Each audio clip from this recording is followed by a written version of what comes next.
Carlos Ramirez, NVS Audio, Roselle, New Jersey. This morning we're upgrading the amplifiers on this Road Glide. It had two Rockford 400s. We're going with two Sound Digital 800s. It's not a wiring rescue, but it's one major mistake we found. Check it out. They used the Rockford plug-and-play harnesses, so all the wiring was correct. The only mistake they made is this is the Rockford wiring harness for the amplifier install. The Rockford amplifier takes an 8-gauge in, so it comes with an 8-gauge power, 8-gauge ground.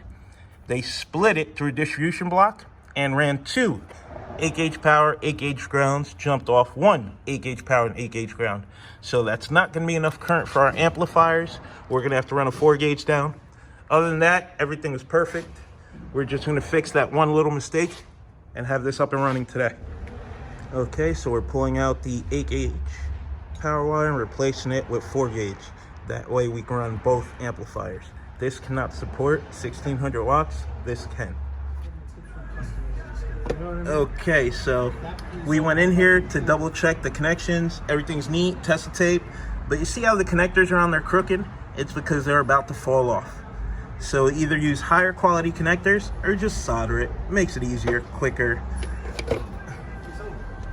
Someone's on this side soldering that up. It's never gonna come apart again.